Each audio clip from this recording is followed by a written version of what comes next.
हमारे मन में गंदे विचार क्यों आते हैं? हम नहीं चाहते, पर फिर भी हमारे मन में गंदे विचार आते रहते हैं। लेकिन क्यों मन ही हमारा सबसे बड़ा दोस्त है और मन ही हमारा सबसे बड़ा शत्रु है। जब हम अपने मन के हिसाब से चलते हैं तो मन हमें भटका देता है, और जब हम मन को संतुलित कर लेते हैं तो हम अपने जीवन में सब कुछ पा लेते हैं। हम हमारे मन में आने वाले गंदे विचारों को रोकने की कोशिश करते हैं, पर जितना हम रोकते हैं उतने यह विचार हमारे अंदर प्रवेश करते हैं। आप जिस चीज़ से जितना दूर भागोगे उतना ही वह चीज़ आपको अपने पास लेगी। इसलिए उस चीज़ से भागो मत, उस पर संतुलन कायम करो। तो चलिए जानते हैं इसके बारे में महात्मा बुद्ध के एक कहानी के माध्यम से। एक बार एक युवक गौतम बुद्ध के पास आया और गौतम बुद्ध से बोला कि बुद्ध, मेरे मन में इतने गंदे विचार क्यों आते हैं? मैं नहीं चाहता कि मेरे मन में गंदे विचार आएं, पर मेरे मन में हमेशा काम वासना के विचार चलते रहते हैं और मैं इसके बारे में सोच सोचकर बहुत परेशान हूँ। मेरी ऊर्जा और समय यह सब सोचने में ही नष्ट हो जाती है।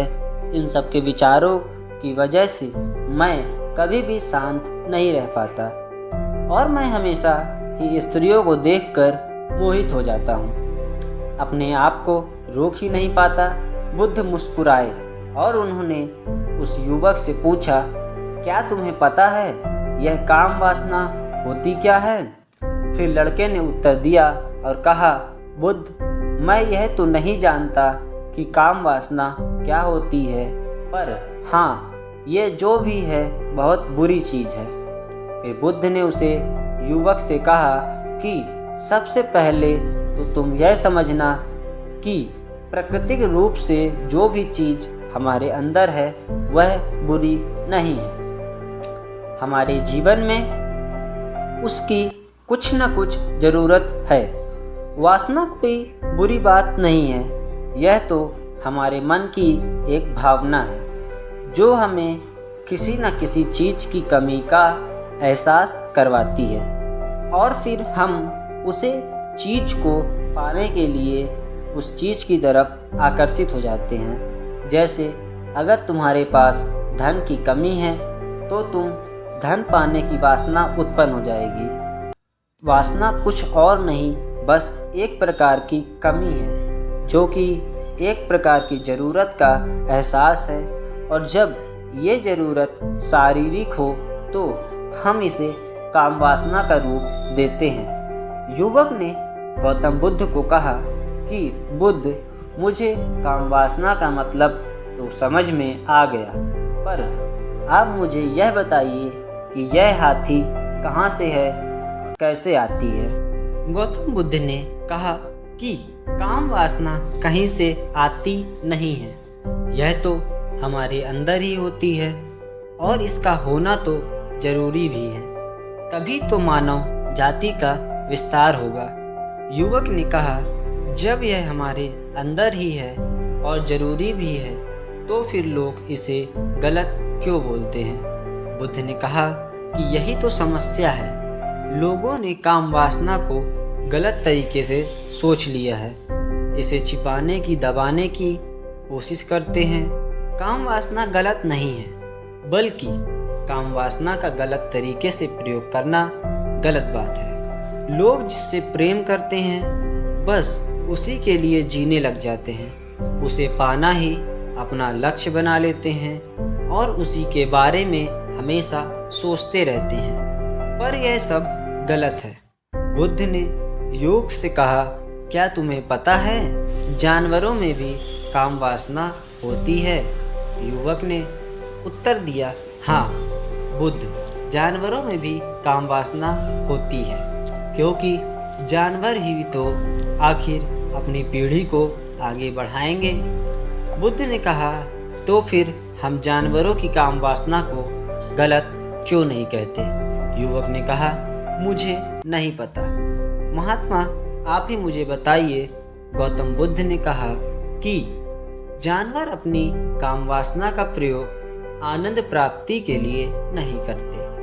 वह तो सिर्फ संतान उत्पन्न करने के लिए काम वासना का उपयोग करते हैं। जानवरों को प्रकृति ने इतनी समझ नहीं दी कि वह काम वासना को अपने सुख का आधार बना सके, जबकि मनुष्य अपनी समझ के बलबूते पर प्रकृति में पाई जाने वाली प्रत्येक वस्तु को अपने सुख के लिए अपने प्रयोग में लाता है।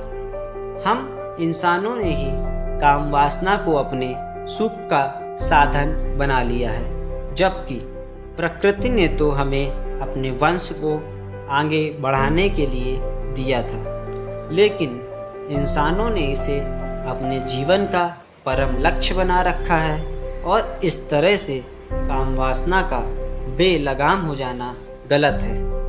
युवक ने मुझसे पूछा, महात्मा जी, ये काम वासना हम पर हावी क्यों होती है, क्यों यह बेलगाम हो जाती है? तब गौतम बुद्ध ने कहा कि सुनो, अब जो मैं तुम्हें बताऊंगा उसे तुम ध्यानपूर्वक सुनना।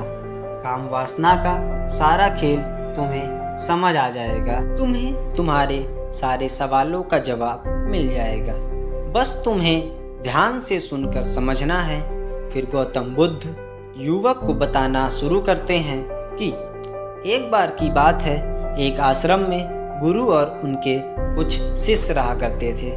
शिष्य रोजाना आश्रम के बाहर स्थित गांव में भिक्षा लेने जाते थे। उसी आश्रम का एक शिष्य जिस गांव में भिक्षा लेने जाता था, उसी रास्ते में एक नदी पड़ती थी, जिससे शिष्य रोज उसी रास्ते से भिक्षा लेने जाता था। एक दिन शिष्य ने देखा कि एक लड़का पेड़ के पीछे छिपा है। वह उस लड़के के पास गया और उससे जाकर बोला, भाई, तुम इस पेड़ के पीछे छिपकर क्या देख रहे हो? लड़के ने कहा, अरे तुझे नहीं दिख रहा क्या कि मैं क्या कर रहा हूँ? तब शिष्य ने नदी की तरफ देखा तो वहाँ पर कुछ लड़कियाँ पानी भर रही थीं। वो लड़कियाँ 16-17 साल की होंगी। तब उस लड़के ने कहा, अरे भाई, वहाँ पर तो लड़कियाँ पानी भर रही हैं, इसमें छिप कर देखने वाली बात क्या है? तब वो लड़का शिष्य की तरफ देखकर उससे कहता है, अरे पागल, तुम्हें दिखाई नहीं दे रहा क्या कैसे यह परियां नदी से पानी निकाल रही हैं? जरा उनकी अदाओं को तो देखो, उनके कोमल शरीर को देखो, उनकी पतली कमर मटके को उठाते समय बाल खाती है और उनके बाल उनकी कमर पर कैसे लहरा रहे हैं, मानो सुंदरता बिखरी पड़ी हो। शिष्य ने फिर नदी की तरफ देखा और इस बार वह इसे देखता ही चला गया। अभी तक तो कुछ भी नजर नहीं आ रहा था और वह बिल्कुल निर्भय था। उसे किसी भी बात का कोई डर नहीं था, लेकिन अब वह छिपने लगा और उन लड़कियों को देखने लगा जैसे उसने कोई अपराध कर दिया हो। और जब वह छिपकर उन लड़कियों को देख रहा था, तभी वह अचानक अंदर से काँप गया और उसने कहा कि ये मैं क्या कर रहा हूँ? मैं जो कर रहा हूँ वह सही नहीं है, मुझे यहाँ से चले जाना चाहिए। फिर वह जल्दी से वहाँ से चला गया। वह आश्रम पहुँच जाता है। आश्रम जाकर वह अपने कार्यों में लग जाता है, लेकिन जो अभी वह देखकर आया वही उसकी आंखों के सामने बार बार आ रहा था। उसके मन में वही दृश्य चल रहा था। उसका मन वही सब कुछ देखने के लिए लालायित हो रहा था। उसका किसी भी काम में मन नहीं लग रहा था। सुबह होते ही वह रोज जल्दी ही भिक्षा के लिए आश्रम से निकल जाता और उसे नदी के पास वाले पेड़ के पास जाता, जहाँ पर वह लड़का पहले से मौजूद रहता था। उसके साथ मिलकर लड़कियों को छुप छुप कर देखता था। अब वह इससे रोज ऐसा करने लगा। यह उसके रोज का काम हो गया। अब उसे शिष्य का मन किसी भी काम में नहीं लगता था। वह हमेशा ही किसी न किसी प्रकार के विचार में उलझा रहता। वह आश्रम के कार्यों को भी ठीक ढंग से नहीं कर रहा था। ना वह ठीक से सो पाता था, ना वह ठीक से खाना खा पाता था। उसका मन बेचैन सा रहता था। उसका मन बार बार उन लड़कियों के सौंदर्य को देखने के लिए ललायित होता था। जब गुरु भिक्षा देते तब भी उसे हिस्से का मन कहीं और विचार में खोया रहता था। गुरु ने अपने शिष्य की इन हरकतों को भांप लिया था। तब एक दिन गुरु ने शिष्य को अपने पास बुलाया और कहा कि आज से मैं भी तुम्हारे साथ भिक्षा मांगने चलूँगा। तुम और मैं साथ साथ भिक्षा मांगने चलेंगे। तभी शिष्य गुरु को मना करते हुए बोला, नहीं गुरुदेव, आप परेशान क्यों हो रहे हो? मैं अकेला ही ठीक से भिक्षा मांग सकता हूँ। गुरु ने शिष्य से कहा कि ठीक है, तुम अकेले ही भिक्षा मांगने जाओ। जिससे तुरंत वहाँ से भिक्षा मांगने के लिए निकल गया। शिष्य को जाने के बाद गुरु भी आश्रम से निकल गए और शिष्य के पीछा करने लगे कि वह कहाँ जाता है, किससे मिलता है।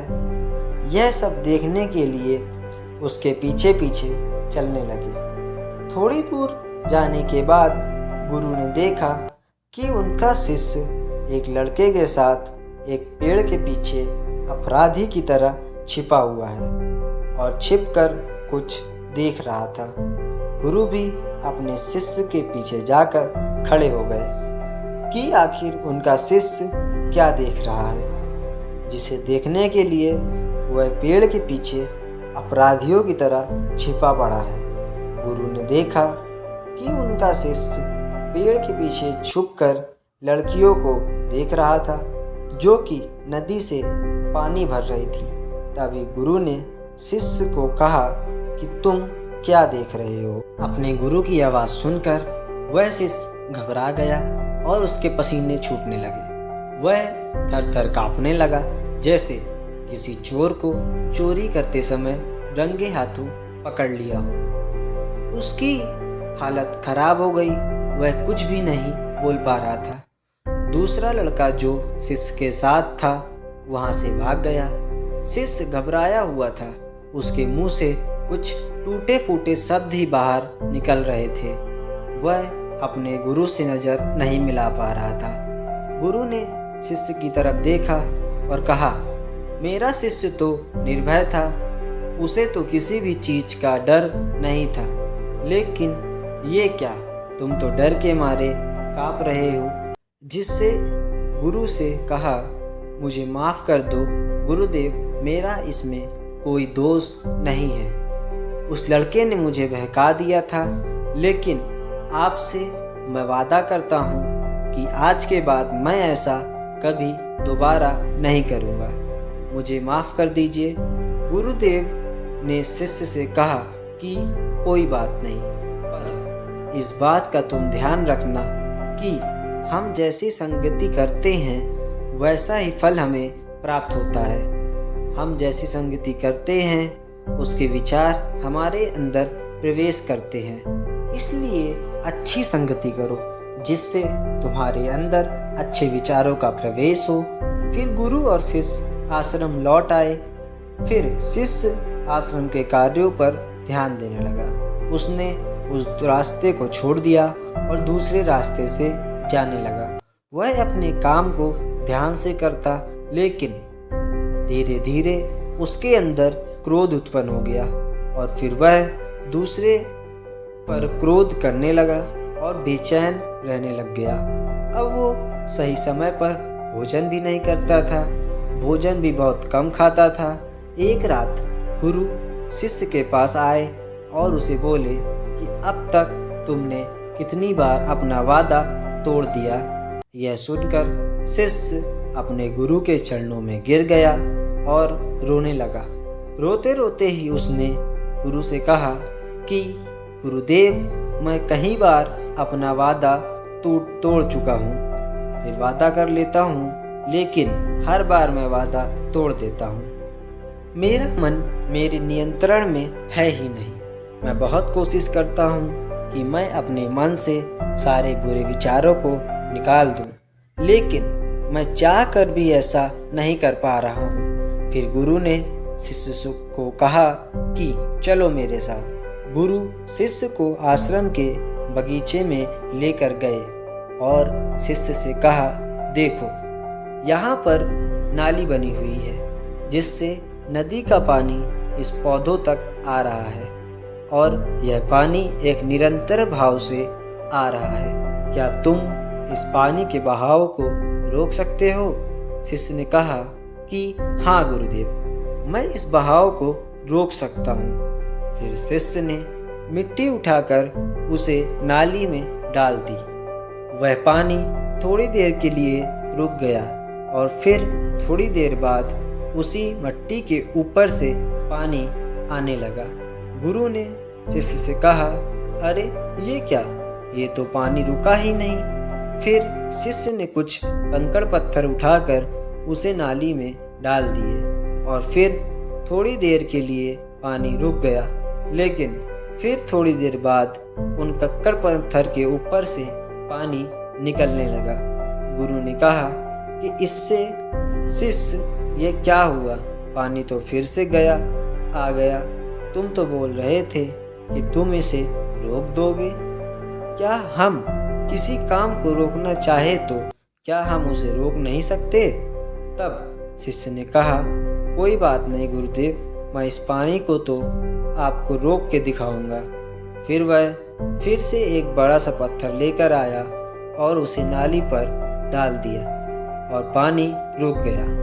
तब शिष्य ने कहा कि देखा गुरुदेव, मैंने कहा था ना कि पानी को मैं रोक दूंगा।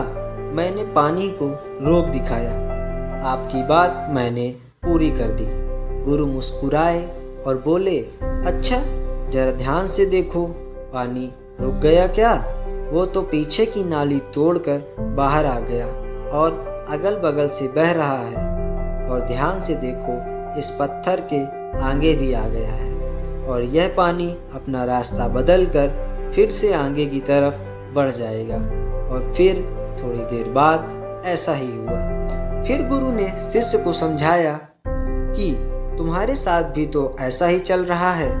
तुम बार बार प्रयास कर रहे हो, बड़े से बड़ा प्रयास कर रहे हो, पर हर बार तुम्हारा प्रयास टूट रहा है और यह हमेशा टूटता ही रहेगा। तुम कितना भी बड़ा पत्थर रख लो, लेकिन पानी तो अपना रास्ता बना ही लेगा। यह सब देखकर गुरु से कहा कि गुरुदेव, क्या कोई तरीका नहीं है जिससे मैं गंदे विचारों से बाहर निकल सकूं? गुरु शिष्य को एक नदी के पास ले गए जहां से उस बगीचे में पानी आ रहा था। गुरु ने शिष्य से कहा, वह पानी इसी नदी से जा रहा है। अगर हम यहीं से उस रास्ते को बंद कर दें जहां से पानी बगीचे में जा रहा है, तब क्या हम पानी को रोक नहीं सकते? शिष्य ने कहा कि हाँ गुरुदेव, अवश्य ऐसा हो सकता है। मैं इस पानी को यहीं से बंद कर देता हूँ, तब आगे की नाली में पानी जाएगा ही नहीं। नदी से जाने वाले रास्ते को शिष्य ने बहुत मेहनत करके पत्थर और मिट्टी डाल कर बंद कर दिया और गुरु से कहा कि गुरुदेव, मैंने पानी को बंद कर दिया है, अब यह पानी बगीचे में जाएगा ही नहीं। तब गुरु ने कहा कि अगर पानी बगीचे में नहीं जाएगा तो पेड़ पौधों को पानी कहाँ से मिलेगा? उन पेड़ पौधों को तो पानी की आवश्यकता है और उन पेड़ पौधों में कुछ पेड़ पौधे तो ऐसे हैं जिनको रोज पानी की आवश्यकता है। वह तो मुरझाकर मर ही जाएंगे, उनका क्या होगा? पानी तो हमें खोलना ही होगा जिससे शिष्य ने गुरुदेव की बात सुनकर वापस नदी से जाने वाले पानी का रास्ता खोल दिया। तब गुरु ने शिष्य से पूछा, शिष्य, अगर हम इस नदी के पूरे पानी को बगीचे की तरफ मोड़ दें तो क्या होगा? तब शिष्य जवाब दिया कि गुरुदेव, वहाँ पर जितने भी पेड़ पौधे हैं वह गलकर नष्ट हो जाएंगे, वहाँ पर कुछ नहीं बचेगा। फिर गुरु मुस्कुराए और बोले, तुम इस बात को समझो कि हमें किसी भी चीज़ को रोकना नहीं है, बस हमें हमेशा संतुलन बनाए रखना है। कम पानी से भी पौधे नष्ट होते हैं और ज़्यादा पानी से भी पौधे नष्ट होते हैं। हमारा जीवन संतुलन से ही चलता है। और गुरु ने शिष्य से कहा, अगर मैं तुम्हें कुछ कहूँ कि तुम आम के बारे में मत सोचो तो तुम्हारे मन में सबसे पहले किसका चित्र आएगा? शिष्य ने कहा कि गुरुदेव, मेरे मन में तो पहला चित्र आम का ही आएगा।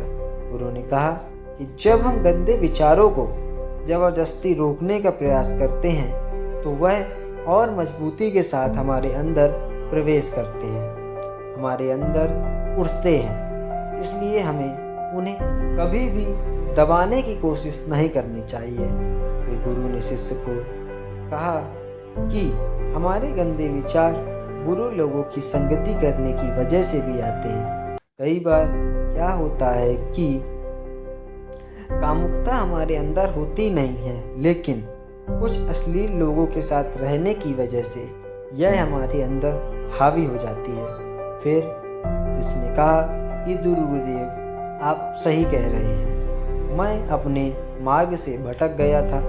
फिर वह शिष्य उस रात बहुत ही चैन की नींद सोया। सुबह अपने कार्यों को पूरे मन से किया और फिर सुबह वह भिक्षा लेने के लिए उसी रास्ते से गया जहाँ वह लड़का आज भी पेड़ के पीछे छुपकर उन लड़कियों को देख रहा था। वह शिष्य नदी पर गया जहाँ वह लड़कियाँ पानी भर रही थीं। उसने उन लड़कियों से पानी मांगा। उन लड़कियों में से एक लड़की ने उसे पानी पिलाया और उस सन्यासी शिष्य के चरण छुए। शिष्य ने उसे आशीर्वाद दिया कि तुम्हारा कल्याण हो। शिष्य का मन सकारात्मक ऊर्जा से भर गया। उसके चेहरे पर मुस्कान आ गई थी, जैसे कि उसे कुछ खोया हुआ वापस मिल गया हो। वह वापस अपने रास्ते से जाने लगा। तभी पीछे से वह लड़का आ गया जो पेड़ के पीछे छुपा हुआ था। वह शिष्य के पास आया और बोला कि क्या बात है, आज तो तुमने नज़दीक से दर्शन कर लिए, तुम तो मुझसे भी आगे निकले। तब शिष्य ने कहा कि हम हमेशा दूसरे के दर्शन करने में ही व्यस्त रहते हैं, अपने दर्शन कर ही नहीं पाते। तुम कब तक इस पेड़ के पीछे छुपते रहोगे? किसी को पसंद कर लो, उससे बोल दो। अगर वो भी तुम्हें पसंद करती है तो शादी कर लो, और उससे पहले तुम कुछ बन जाओ। अपने आप को पहचान लो, ऐसे अपना समय बर्बाद मत करो। फिर वह लड़का रोज उससे मिलने लगा और उस लड़के ने नदी पर जाना छोड़ दिया। और फिर वो लड़का अपने जीवन में कुछ बनने के लिए संघर्ष करने लगा। तो तुमने देखा संगति का असर क्या होता है। अपनी संगति बदलो, अपने विचार बदलो।